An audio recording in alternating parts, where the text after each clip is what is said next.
Welcome to Uniquely Civil War, a production of the George Tyler Moore Center for the Study of the Civil War at Shepherd University. Welcome to Uniquely Civil War. I'm Dennis Frye. The aftermath of Antietam can be described in one word: ugly, a four-letter word. After we, as Americans, North and South, finished killing and wounding each other in that 12 hours of horrible, horrific fighting, there were between 17 and 18,000 wounded soldiers on the fields along the Antietam Creek. That's 3 times the number of casualties we suffered at D-Day. And so many of them needed immediate assistance. And that's why we're here today, because this place is uniquely Civil War.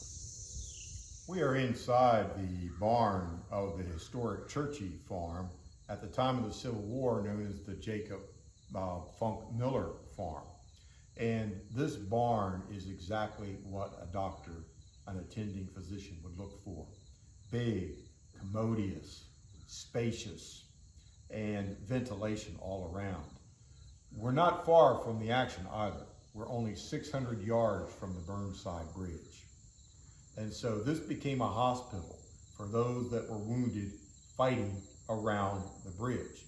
Specifically, we know we had Maryland troops here from the 2nd Maryland. We had New Hampshire troops here, and we also had Connecticut troops here. All totaled, about 147 wounded were treated here, including amputations. One thing about this particular farm and this hospital, very few people died here, which was a sign, first of all, that the surgeon was good, and secondly, that everything around in support of the wounded men here was also very good, top quality care provided to these men. And so soon after the battle, they would be brought here, treated here, cared for here, and then moved from here. This site was a hospital for only about a week after the battle, and then the men were moved further to the rear, as happened all over the battlefield. But this is a station that's very, very close to the original fighting, yet protected, under shelter, behind tree lines and ravines that the Confederates cannot see. Confederate artillery can't reach this point. An ideal location for a hospital. And here we are today inside of the barn that served as that hospital.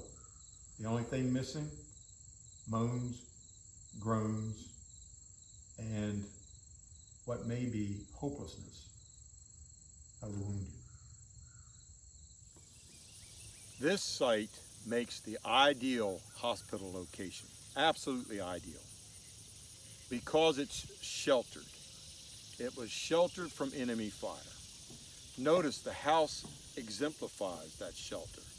It actually sits in a deep ravine behind a ridge. The ridge to the left of the house faces the Confederate side of the Antietam. And so it's a protected area, great for a hospital.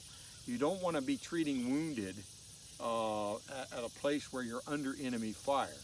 And because this location was sheltered by the natural topography, the natural terrain, an excellent location for a hospital site for the United States Army.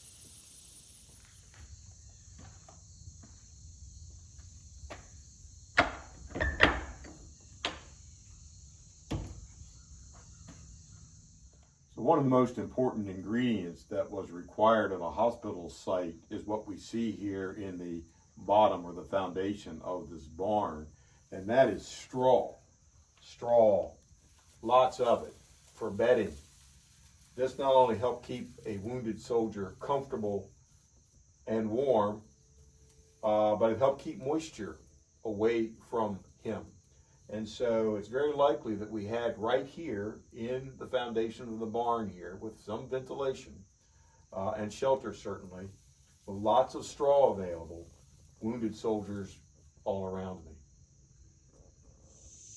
In addition to a house and a barn that a surgeon would look for to provide comfort and need to his wounded soldiers, water.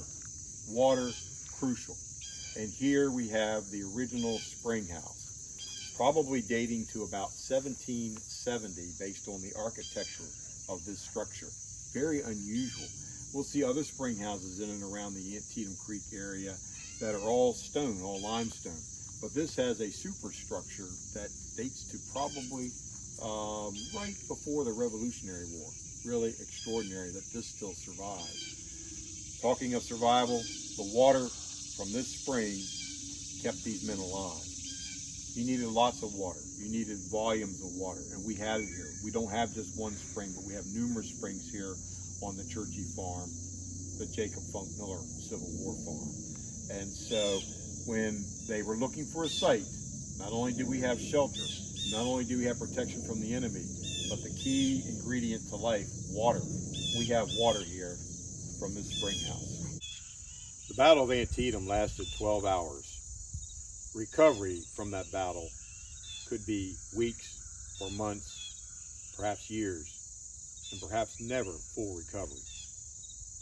Men will remember the battlefield, but wounded men will also remember their hospital. And that's what makes this site uniquely Civil War.